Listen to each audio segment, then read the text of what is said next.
Olá, muito bom dia! Como é bom estarmos cedo na casa do Senhor para desfrutarmos aqui da comunhão dos santos, né? A gente poder dar bom dia pessoalmente é bem melhor do que pelo WhatsApp, né? A gente apertar a mão, cumprimentar, dar aquele abraço e ter o privilégio de estudarmos a palavra de Deus. Oremos.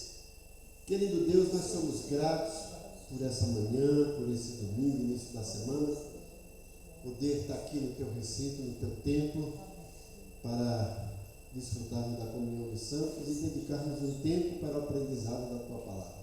Como sempre, pedimos que o teu Santo Espírito nos conduza nessa manhã para que tenhamos uma aula abençoada. Também, como a gente faz todo domingo, apresentamos essa caixa, os nomes de pessoas que temos orado para que se convertam. Sempre a nossa oração para que o Senhor use os teus servos que estão mais próximos, para que levem para essas vidas uma mensagem impactante com seu testemunho de vida e essas pessoas sejam trabalhadas, convencidas pelo teu Santo Espírito para que se convertam e congreguem em alguma igreja. Nós oramos por isso, oramos também pelo culto da noite, que seja marcado pela tua presença, que o teu povo possa estar presente para apreciar e te cultuar. Nós oramos em nome de Jesus. Amém.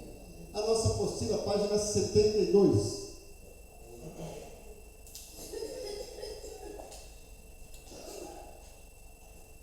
Na página 72, estamos estudando a primeira carta do apóstolo Paulo aos Coríntios. Já chegamos no capítulo 14, né? Semana passada começamos a falar sobre as orientações e as correções que Paulo está fazendo para a igreja de Corinto, no sentido do uso irregular e inadequado dos dois dons, profecia e línguas. Tá? Semana passada falamos sobre línguas, quais são as consequências do uso inadequado, a orientação para a busca dos dons, né? Mostrando que o dom de línguas é inferior ao dom de profecia, também falando como ele deve ser usado, administrado no culto público de maneira correta. Então Paulo deixa bem claro lá, olha, culto público, 2 ou 3 se tiver intérprete, senão fale você Deus calado, correto? E agora hoje vamos começar a falar sobre profecia, lembrando que a gente falou nesse contexto, né? Paulo começa a falar sobre o capítulo 12 de Coríntios, sobre dons.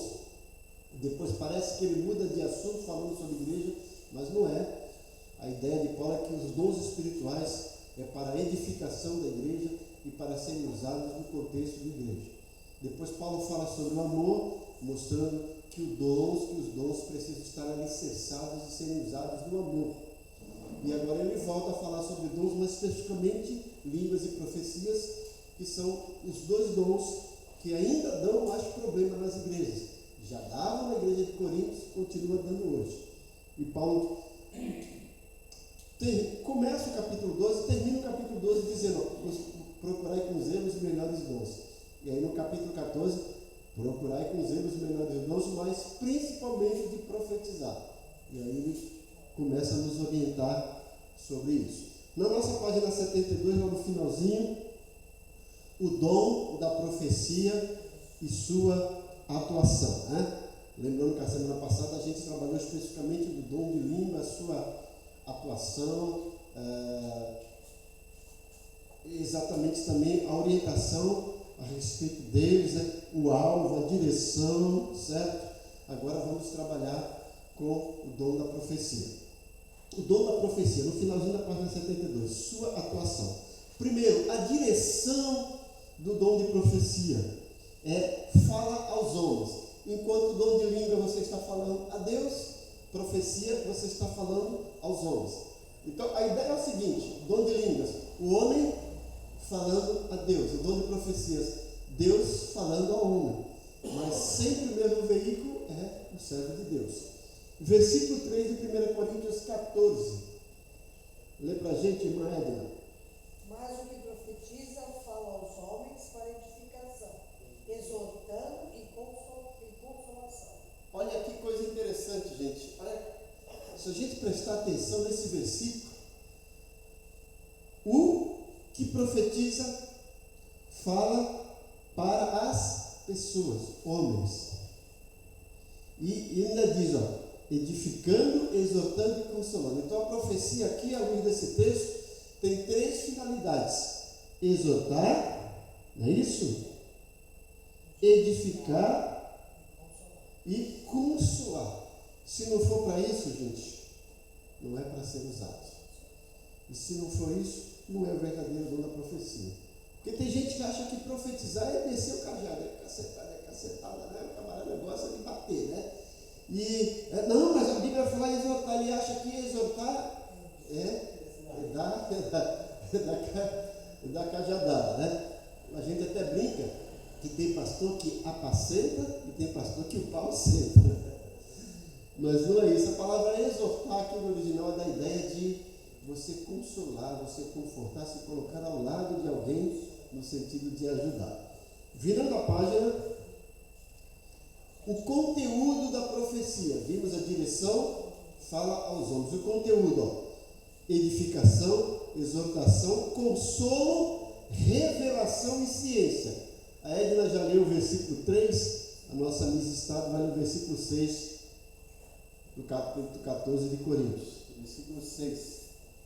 E agora, irmãos, se eu for ter convosco falando línguas estranhas, que vos aproveitaria se vós não falasse ou por meio de revelação, ou da ciência, ou da profecia, ou da doutrina? Veja lá no versículo 3, exortar, que mais? Edificar e consolar, né? E aqui acrescenta mais alguma coisa no versículo 6 aqui, Revelação, é algo que Deus está revelando, mostrando, né? Conhecimento e doutrina, certo? E qual é a profecia de doutrina? Essa aqui, certo? Essa é a ideia, né?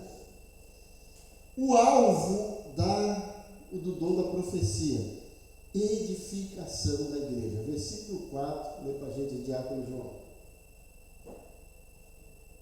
Os que falam em outra língua, a si mesmo se edifica, mas o que profetiza, edifica a igreja. Esse versículo não apenas mostra o alvo do dom de profecia, mas também o contraste entre o dom de língua e profecia. Quem fala em língua está edificando só ele. Quem profetiza edifica toda a igreja, certo? A essência do dom da profecia. Primeiro, é superior ao dom de línguas, aí na página 73, versículo 5. Diz o versículo 5: eu quero que todos vocês falem línguas, mas muito mais que profetizem, pois quem profetiza é superior ao que fala em línguas, a não ser que as interprete para que a igreja receba edificação. Paulo está dizendo, olha, se falar em língua e não tiver interpretação, você não está edificando a igreja. Agora, a profecia edifica a igreja, certo? A diferença é essa. E profetizar, Paulo está dizendo, é superior ao dom de línguas. Paulo também diz que o dom de profecia constitui um sinal para os que creem. Veja lá o versículo 22. Dá para ler? Comadre Beth. 22:14. Isso. De sorte que as línguas constituem um sinal, não para os crentes, mas para os incrédulos. Mas a profecia não é para os incrédulos, e sim para os que creem. Está vendo? Mais uma vez, contrastando o dom de línguas e de profecia e enaltecendo o dom da profecia, dizendo que é um sinal para os que creem. Os resultados, agora, do uso correto do dom da profecia. Estamos falando sobre o uso correto, tá? Então, quais são os resultados quando o dom de profecia é usado corretamente no culto público, de acordo com a palavra de Deus? Primeiro, a igreja é edificada. Já lemos o versículo 4, agora versículo 12. Lê para a gente aí, Miss Estado. Assim também vós, como desejais dons espirituais, procurai sobejar neles para a edificação da igreja. Para edificação edificação da igreja, certo? Outro resultado: os incrédulos e indoutos são convencidos. Veja o versículo 24, que a gente já coloca também outro item, né? Eles também são julgados. Lê aí, Beatriz Renata. Mas, se todos vocês estiverem profetizando, e descrentes ou pessoas que não entendem essas coisas, entrarem na reunião, serão convencidos do pecado e julgados por aquilo que vocês disserem. Olha lá. Serão convencidos e julgados. E ele vai dizer antes, olha, se todo mundo estiver falando em língua e não tiver intérprete, quem enxerga vai falar que vocês estão doidos, né? Vai ter confusão. Agora, se estiverem profetizando, o que vai acontecer? Os indoutos, os incrédulos, né, serão convencidos e julgados. Outro resultado do dom de língua. Então, primeiro, a igreja edificada. Segundo, os incrédulos e indoutos são convencidos. Terceiro, os incrédulos e indoutos são julgados. Quarto, tornam-se manifestos os segredos do coração dos incrédulos e indoutos. Versículo 25. Lê para a gente aí, Edna. Os segredos do seu coração ficarão manifestos, e assim, lançando-se sobre o seu rosto, adorará a Deus, publicando que Deus está verdadeiramente entre vós.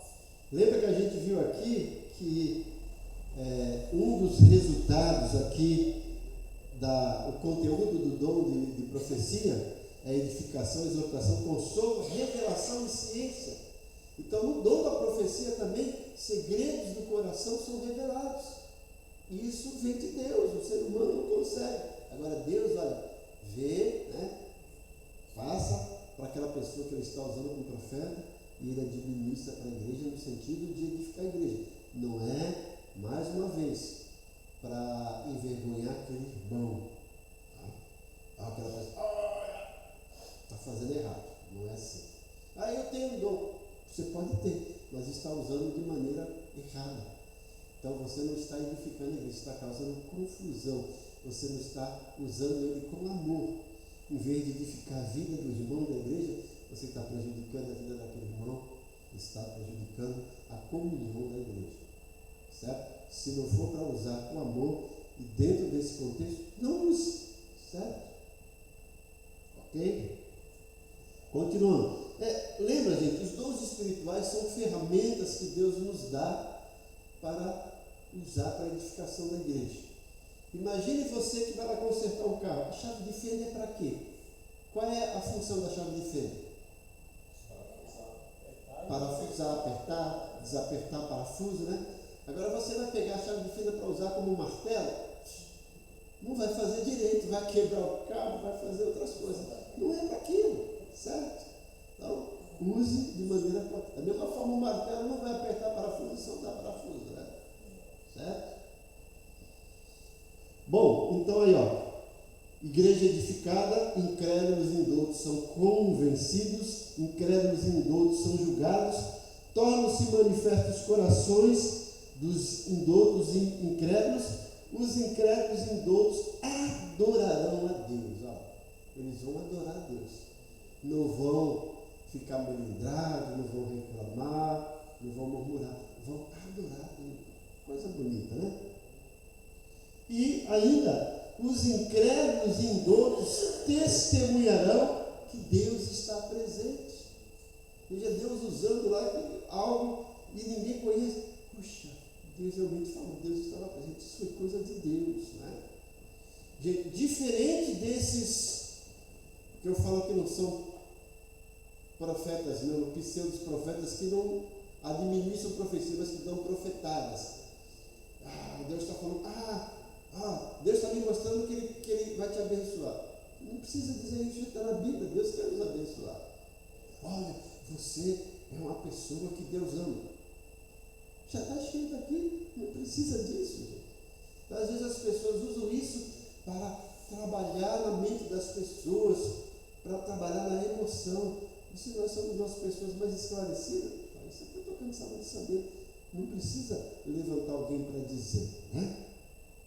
Esporadicamente, Deus pode tocar no teu coração para usar uma palavra de sabedoria, de conhecimento, não profecia. O irmão lá que está triste, está deprimido, está para baixo, aí você chega lá e fala assim, olha, Deus está mandando te dizer que Ele te ama muito. Embora ele já saiba isso, mas às vezes ele precisa especificamente daquela palavra de encorajamento, né? É diferente. Então, isso não é uma profecia, isso é um dom de conhecimento, de sabedoria. Deus te usa para ir lá e falar para aquela pessoa. Mas fica esses camaradas esbravejando e falando, olha, é isso que te digo. Trabalhar na emoção e o povo gosta, o povo vai, isso daí embora. Né? Eu estava uma vez, eu falei, meu Deus, foi no período da pandemia, não pós-pandemia, uma pseuda missionária, pastora, dizia pastora, fazendo live lá, olha, Deus tem uma palavra, assista. Eu falei, vou ficar um tempo aqui para ver até onde ela vai. E aí ficando, olha, Deus está me mostrando que tem alguém aí. Tinha 1000 pessoas assistindo aquela live. Deus está me mostrando que tem alguém assim. Com certeza devia ter alguém assim, não precisa nem Deus mostrar, né? Aí vocês vão lá, vão dando aí, olha, faça um pix. Aí as pessoas vão lá. Meu Deus, que é isso? Né? Então temos que ter muito cuidado com isso. Bom, vimos a atuação do dom de línguas, vimos a atuação do dom de profecias, o contraste entre os dois, a maneira correta de usar. Agora Paulo vai falar sobre ordem e procedimento no serviço de adoração. E a gente pode trocar essas duas palavras, serviço de adoração, para culto. E ao mesmo tempo entender que culto é um serviço de adoração que nós prestamos a Deus. Culto não é algo que é prestado para nós, é prestado para Deus. O culto é para Deus, não é para nós. Por isso que eu vejo as pessoas, vejo e ouço, eu não gostei do culto hoje. Mas o culto não é para você. O culto é para Deus. Quem tem que gostar é Ele. Se Ele gostou, não interessa quem não gostou. Agora também, se Ele não gostou, não importa quem gostou. Não teve sentido nenhum. O culto é para Ele. E eu tenho que entender o que é culto, o que é cultuar. É oferecer um serviço de adoração a Deus. Culto é para Deus ser adorado. Não é para a gente ser aplaudido, não é para a gente se sentir aí. Se Deus está presente realmente, nós vamos sair edificados. Então aqui na nossa apostila, na página 73, aí, ó. Ordem e procedimento no serviço de adoração. Versículos 26 a 40 do capítulo 14, tá? De 1 Coríntios. Esta seção descreve qual deve ser a ordem do culto, ao mesmo tempo que mostra em que os cristãos de Corinto vinham distorcendo essa ordem.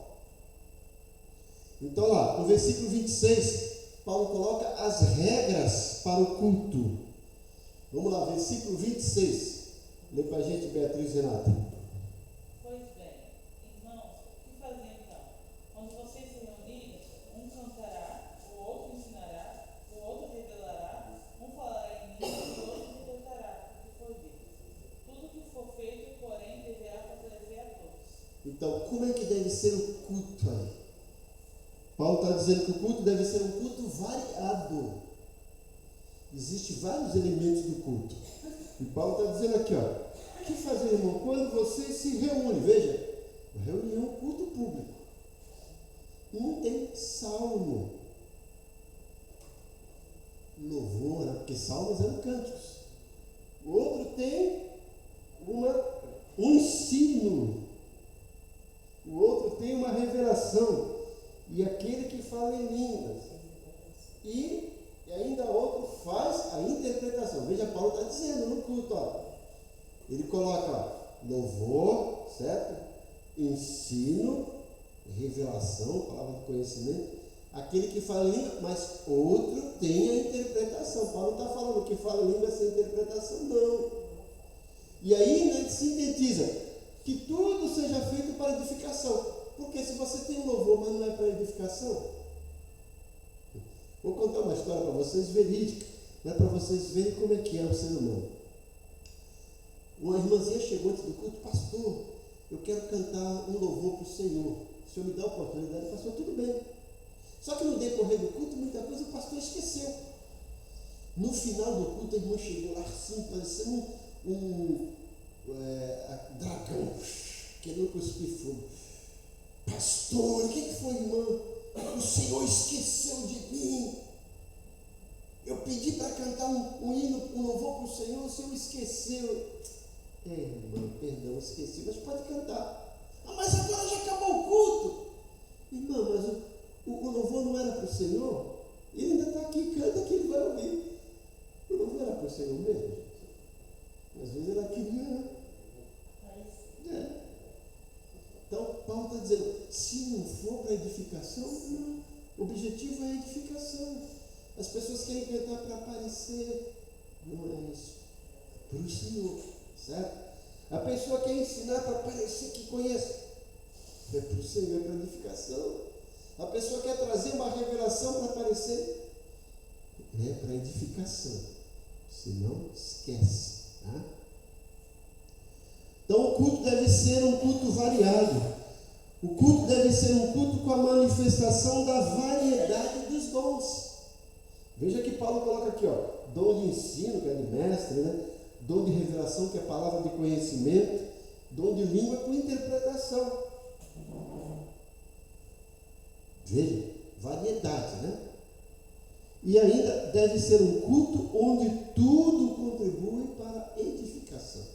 Se não for para a edificação, não é culto, não tem lugar, esquece, fica em casa, né? Não faz aquilo, esquece. Bom, aí há regras para o culto, versículo 26. Agora no versículo 27 e 28 nós temos as regras para o uso do dom de línguas. Versículo 27 e 28, leia, diácono João. No caso de alguém falar em outra língua, que não sejam mais do que 2 ou quanto mais, muito 3. Isto sucessivamente, e haja quem interprete.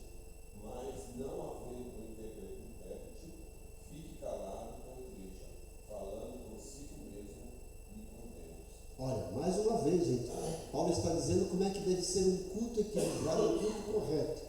E aí ele vai falar especificamente do dom de língua no culto. Por quê? Tinha problema na igreja de Corinto. Continua tendo problema nas igrejas de hoje. Certo? E olha, o povo desobedece tudo isso que está aqui. O que Paulo está dizendo? No culto público, dom de língua. Deve haver um limite de 2 ou 3 que falem línguas. A gente vê algumas igrejas, ouve, né? Assiste ou vai, é muita gente, não é 2 ou 3. A confusão toda. Paulo está dizendo, tem que ser limitado 2, no máximo 3. Mas mesmo que seja 2 ou 3, ainda existem outras regras lá. Primeiro, deve haver um limite de 2 ou 3 que falem em línguas. 2, deve haver a restrição para que se fale um por vez, mesmo que seja 3. Não é para falar os 3 ao mesmo tempo. Um fala, depois a gente vai ver que aquele mesmo que fala, se não tiver intérprete, fica calado. Aí, quando ele terminar, o outro, não é para falar ao mesmo tempo. Mesmo que seja 2 ou 3. Então, imagina aqui, não, mas nós estamos dentro da palavra. Estamos falando em 3, mas não é para falar ao mesmo tempo 3. Quando um acabar falando, mas nós estamos falando em língua, um de cada vez, não tem interpretação, está errado também. Veja passo a passo. Então, primeiro, deve haver um limite de 2 ou 3 que falem línguas. Segundo, deve haver a restrição para que se fale um por vez. Terceiro, isso aqui é o mais negligenciado. Deve haver a restrição de que haja interpretação. Se é culto público, não tem interpretação, Paulo fala, não fala. Ou ele vai até falar, fale consigo mesmo, Deus. Então vai para o cantinho e fala baixinho. Pronto. E 4, deve haver a proibição do uso do dom sem interpretação. Para não dizer que eu escrevi isso da minha própria mente, veja o que diz, mais uma vez, capítulo 14, o versículo 27 aqui, ó. No caso de alguém falar línguas que não seja mais do que 2, ou quanto muito 3, e isso sucessivamente, e haja alguém que interprete. 28. Mas não havendo quem interprete, fique calado, falando consigo mesmo e com Deus. Mas não acontece isso, né? O povo mesmo distorce as coisas. Distorce, grita e pula e trafega. Gente, a coisa está feia. Aí falam que aí talvez não tenha o poder do Espírito Santo ali. Não, eles fazem uma confusão. Se tivesse realmente o poder do Espírito Santo, eu não estava fazendo isso. Primeiro, o poder do Espírito Santo não é para isso. Isso é um dom. Quando a gente lê, qual é o poder do Espírito Santo na vida do crente? É para habilitar o crente e para torná-lo testemunho. Veja Atos 1:8. Mas recebereis poder ao descer sobre vós o Espírito Santo, falarão línguas, profetizarão. É isso? Não. Mas recebereis poder ao descer sobre vós o Espírito Santo e serão minhas testemunhas, tanto em Jerusalém como na Judéia, Samaria e confins da terra. A função principal, não é a única, do Espírito Santo na vida do crente é torná-lo testemunha de Jesus. E para ser testemunha, Deus vai te dar os dons. Para você testemunhar, para você edificar.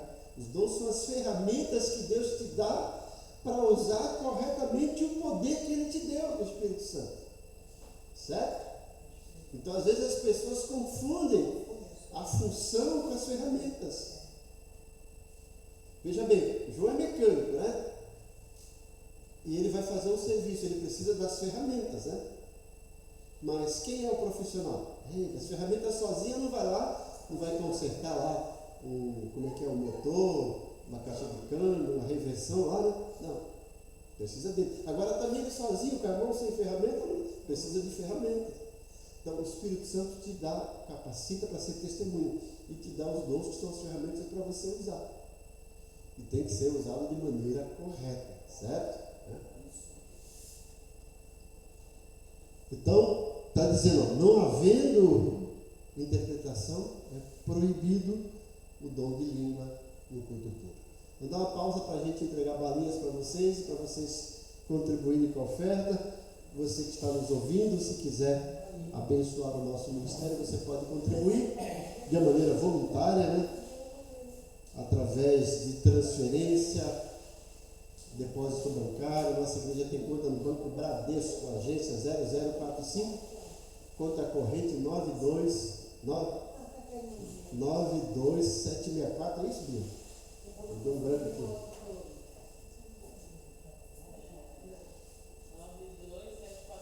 92746. Isso, 92746, dígito 5, né? E o Pix é o CNPJ da igreja 44288-645-0001-47.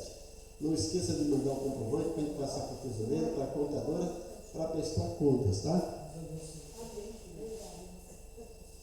Então, gente, no culto público, vimos aí as regras de como deve ser o culto público, essa variedade, um culto variado. Deve ser um culto com a manifestação de vários dons. Deve ser um culto onde tudo contribui para a edificação. E agora, dom de língua no culto público. Limite de 2 ou 3. E que fale um por vez. E só fale se houver intérprete. Se não, fique calado e fale você e Deus. Bom, agora o dom de profecia no culto. Paulo também orienta e faz restrições, que está do versículo 29 ao versículo 33, né, para a gente, irmã Eda? E falam 2 ou 3 profetas e outros jujam. Mas se outro que estiver assentado for revelado alguma coisa, cabe-se primeiro. Continua? Porque todos poderiam profetizar, uns depois dos outros, para que todos aprendam e todos sejam consolados. No Espírito e os profetas serão sujeitos aos profetas. dá uma parada aí, olha aí, gente. O espírito dos profetas são sujeitos aos profetas. E a pessoa diz, não, mas o Espírito Santo eu não consigo controlar. Na realidade, não é o Espírito Santo que está falando, é o seu espírito. Ele está dizendo que o seu espírito deve ser sujeito a você. Continua. Até o 33. Porque Deus não é Deus de confusão, senão de paz, como em todas as igrejas dos céus. Isso. Então, resumindo o que a gente viu aqui nesses versículos 29 a 33, no finalzinho da página 73. Deve haver um limite de 2 ou 3 que profetizem, mesmo profecia. Embora a profecia seja superior a línguas, também na igreja. 2 ou 3, não é muitos profetas aí não. E deve haver um julgamento da profecia. Julgue a luz da Bíblia, gente. Eu não entendi muito bem esse versículo, pastor. Fala em 2 ou 3 profetas e outros julguem. Sim. Me explica essa parte aí de julgar. Isso, vou explicar. Lembra do dom de discernimento de espírito? E qualquer crente maduro tem que julgar a profecia. Porque tem profecia, lembra? Se a profecia não for para edificar, para exortar, para consolar e para revelar, você fala que isso não é de Deus. Tem que julgar. Entendi. O Isso cara- aí que fala no julgamento. Isso. Vou contar um caso aqui. O pastor estava dizendo, estava no seminário, e mostrando que um dia ele estava no culto e chegou o irmão, pastor, eu tenho uma palavra de Deus para dar para a igreja. Eu quero dar uma palavra. Fala para mim primeiro, irmão, porque eu sou pastor da igreja. Veja que sabe. Deus mandou dizer que vai acabar com esse povo. Aí o pastor falou assim, não, isso não é palavra de Deus. Não. Porque se fosse realmente de Deus, você estava fazendo isso com lágrimas, com tristeza no coração. Deus não tem prazer em destruir, nem mesmo o ímpio. Ele até falou assim, quando Deus destruiu a humanidade no dilúvio, ele destruiu com água porque as suas lágrimas de choro foram tão grandes que encheu o universo. A senhora falando que Deus vai destruir esse povo assim, sem nenhum peso no coração, não é de Deus, não. Então, irmã, senta um pouquinho, tá? Aquilo era para consolar? Não era. Era para edificar? Não era. Não, é muita gente.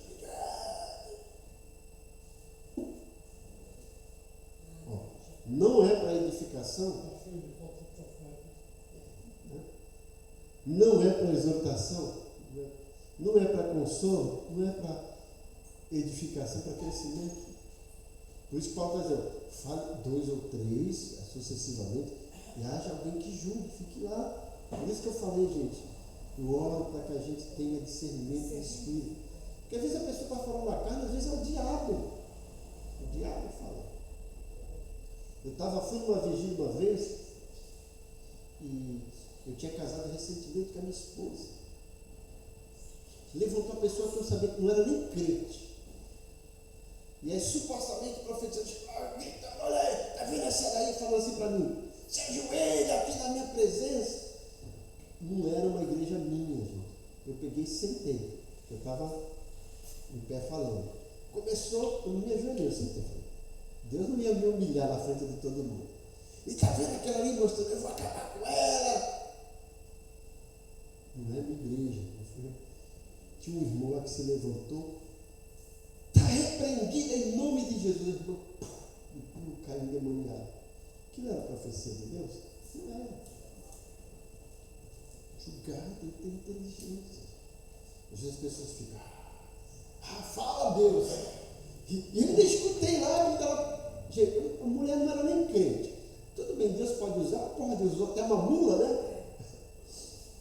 Mas se a gente lá, ela começou a falar, fala Deus, fala Deus. Não era nada de Deus, né? Julga, Paulo está dizendo, é coisa séria, gente. Porque nós podemos destruir vidas, destruir a comunhão, acabar com a unidade, com a união na igreja, com essas profetadas.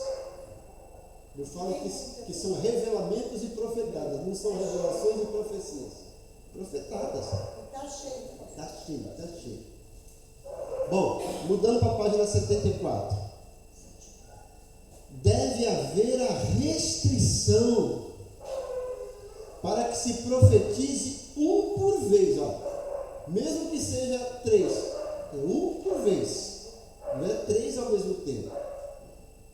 Deve haver uma motivação no uso do dom de profecia. Qual é a motivação? O aprendizado da congregação, um consolo para a congregação. Não é para confundir, não é para dividir, é para consolar, é para unir, é para trazer aprendizado. 5. Não deve causar confusão na igreja. No versículo 33, né? Deus não é Deus de confusão, mas sim de paz. A gente vê aquela tanta confusão, um fala uma coisa, outro fala outra. E o outro está lá gritando em línguas, o outro tentando profetizar. Confusão. Isso não é coisa de Deus. Sabe?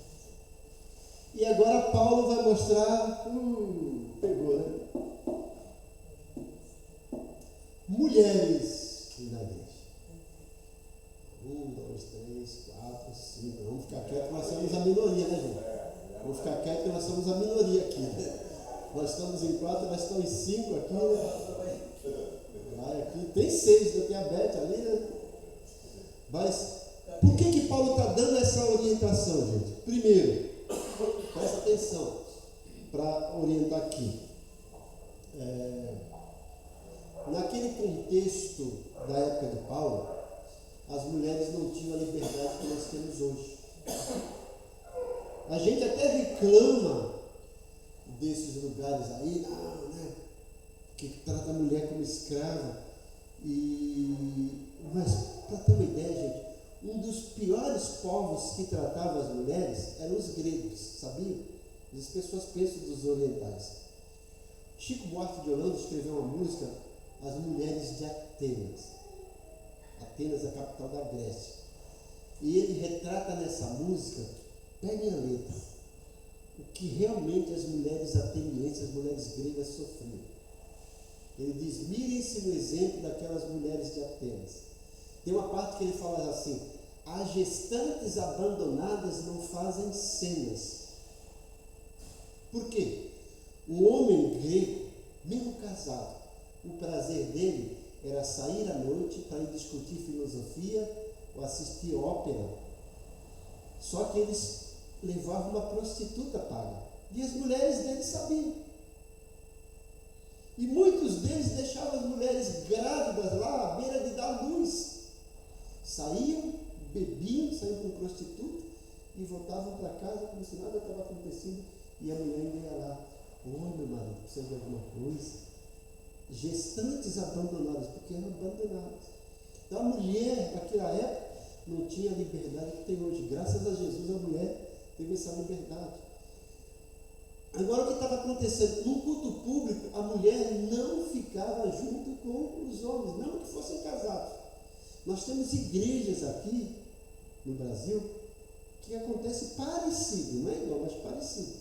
Mulheres sentam de um lado, os homens sentam de outro, né? Vocês sabem, conhecem a igreja. Mas lá é o seguinte, tinha o culto e as mulheres ficavam como se fosse no andar de baixo. E o culto dirigido lá em cima, os homens juntos. Gente, não tinha microfone, não tinha alto-falante.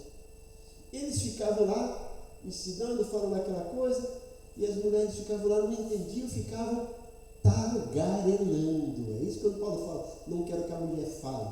Que elas ficavam tagarelando, o que ele está falando, não estou entendendo. Aí Paulo, opa, não quero que as mulheres fiquem tagarelando na igreja. Não entendeu, chega em casa, pergunte para o seu marido o que foi ensinado no culto. É isso que Paulo está dizendo, tá? Mas existem outras coisas também que ele não trata nesse capítulo. Mas vamos entender. Então, regra para as mulheres no culto público, pensando naquela época, né? E que vale também para hoje nas devidas proporções, tá? Versículos 36 a 35. Já que é sobre mulheres, vamos pedir para uma mulher ler, né? Lê aí, Miss Estado. Capítulo 14, versículo 33 a 35. Né? Na realidade é o 34 a 35, nós já lemos o 33. Né?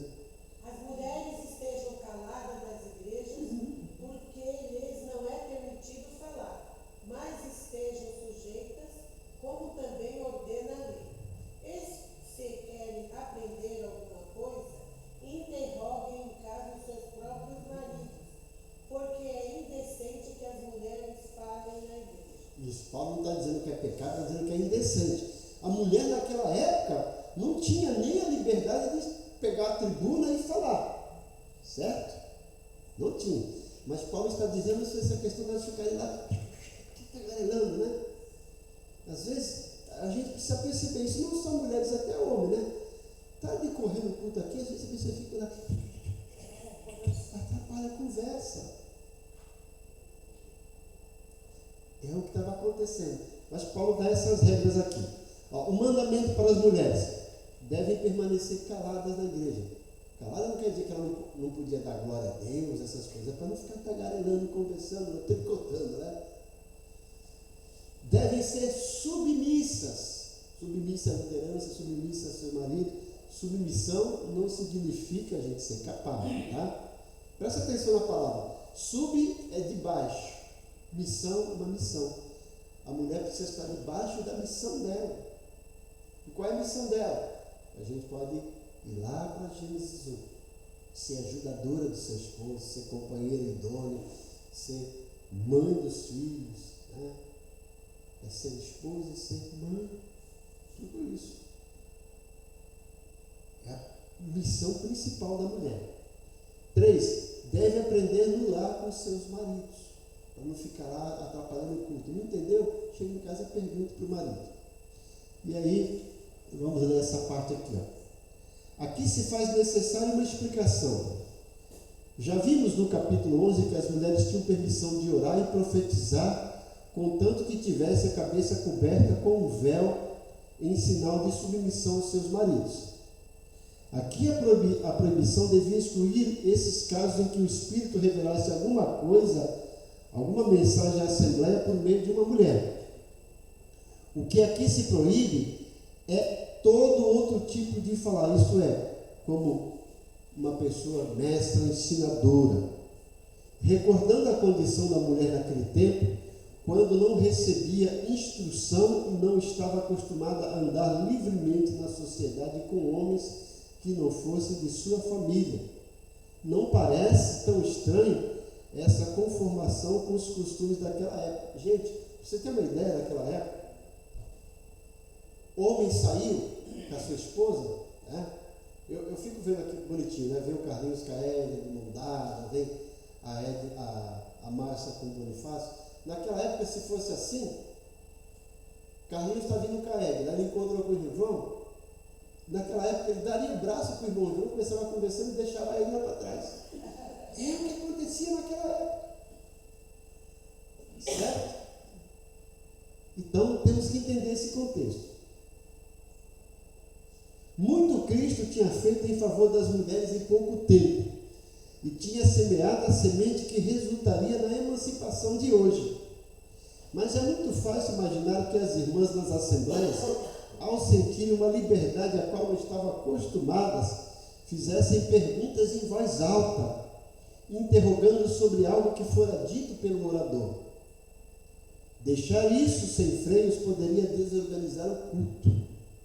Aproveitando-se dos métodos de fazer perguntas, poderiam apresentar dúvidas a respeito das verdades ensinadas e até mesmo pretender ensinar o contrário.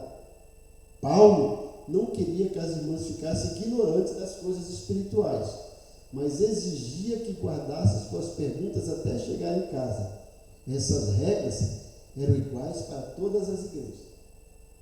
Então, como eu falei, não tinha serviço de alto-falante, não era para interromper. Não entendeu? Deixa acabar, converse lá com o seu marido, pergunte para ele, né? Pergunte lá em casa, não entendeu?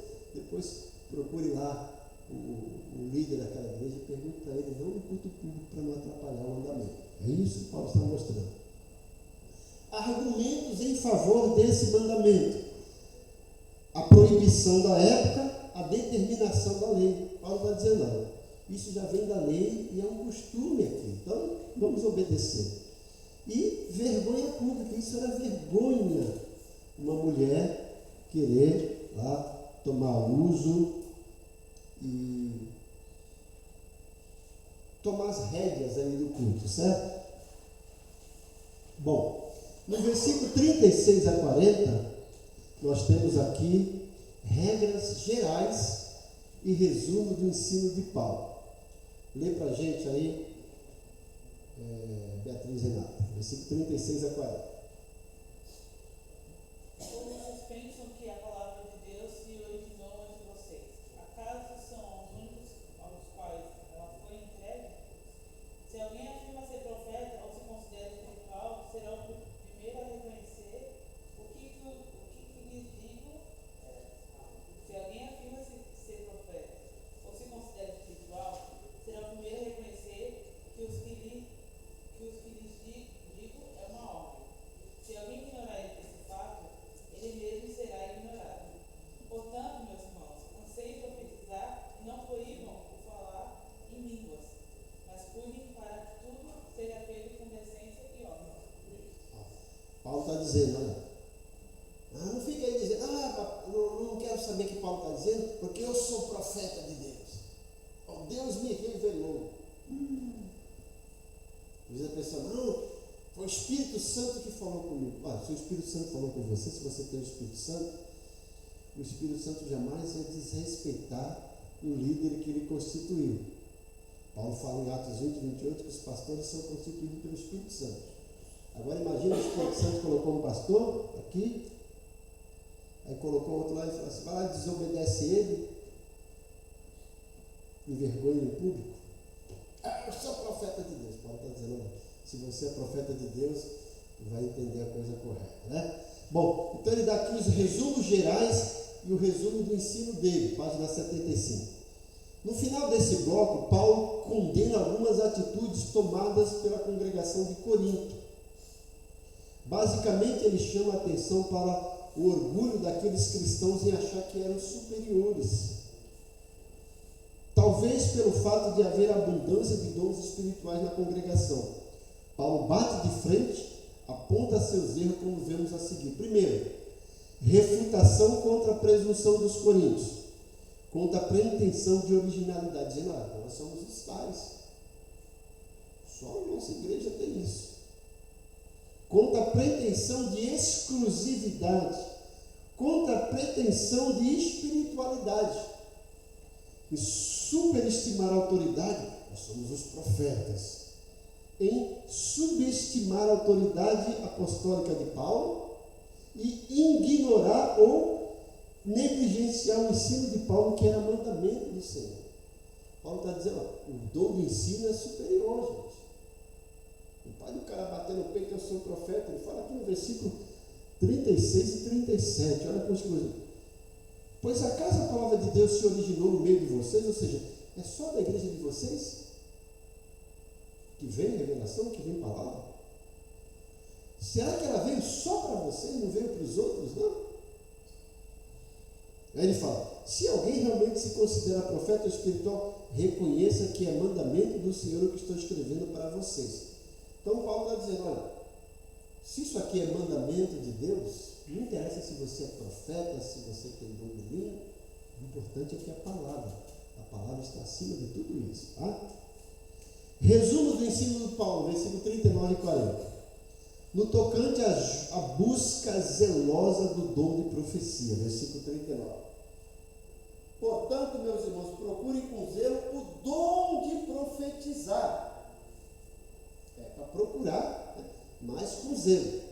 E não proíbam o que fala em línguas. Não é para proibir, mas também tem que orientar ele do jeito que ele deve falar, certo? Então, no tocante à permissão para exercer o dom de línguas, desde que obedecidas as regras do uso apropriado desse dom. No tocante ao uso dos dons no culto público, deve haver decência. Ele termina dizendo, tudo, porém, seja feito com decência e honra. Se não for, esquece, né? O sentido dessas palavras é que tudo deveria ser efetuado de maneira apropriada, em boa conduta. A forma verbal significa conduzir-se com dignidade, conduzir-se com decoro, de maneira cavalheiresca. As facções existentes na comunidade de Corinto, ao procurarem avidamente sua glória pessoal, as desordens que havia contra a celebração da ceia do Senhor, o abandono do véu pelas mulheres, o abuso dos dons espirituais, sobretudo de línguas, tudo isso eram motivos que levavam aqueles cristãos a se mostrarem desordenados, mal comportados, além de se mostrarem indecorosos nos cultos públicos. Deve haver ordem. Em ordem, isto é, de conformidade com o que é ordeiro. Talvez se trate de um termo militar que indica algo que deve ser feito sob disciplina apropriada. A cada dom espiritual se deveria dar o seu devido lugar, e que os cultos de adoração não fossem sujeitos a excessos e abusos. Não tumultuosamente, como em um levante, mas como um exército ordeiro, onde cada qual consegue seu lugar e haja no momento apropriado da maneira correta. O exército. No exército todo mundo faz o que quer, não. Tem a ordem do comandante, né? Sentido, direita volver, esquerda volver, é isso, meia volta, descansar, ordem. Depois ele usa o termo decentemente, o que requer o bom gosto e o comportamento. Cristãos apropriados em ordem, que indica um método e uma regra de proceder estritamente cristãos. Certo? Terminamos aqui o capítulo 14. Semana que vem, vamos começar o capítulo 15. Muita coisa interessante no capítulo 15, sobre a volta de Jesus e ressurreição dos mortos. Olha, tá bom? Que Deus nos abençoe. Então, leia em casa o capítulo 15, semana que vem, página 76. Lembrando que hoje, às 18 horas, nós temos o nosso grande culto de louvor e adoração a Deus. Certo? Acompanhe aí, gente, as notícias que está no grupo da igreja, né? Lembrando dos devocionais que eu posto para vocês todos os dias. Esse dia eu estou mandando um devocional um pouquinho mais longo, porque tem coisa muito importante, gente. Mas é fundamental que você assista até o final. Tá? Compartilhe para você ser abençoado e fazer com que esse canal cresça cada vez mais. Tá certo? Que a graça do Senhor Jesus, o amor de Deus Pai e a comunhão do Espírito Santo seja com todos. E que o Senhor nos leve protegido pelos seus anjos num dia abençoado. E beleza? A igreja que se importa com você. Amém.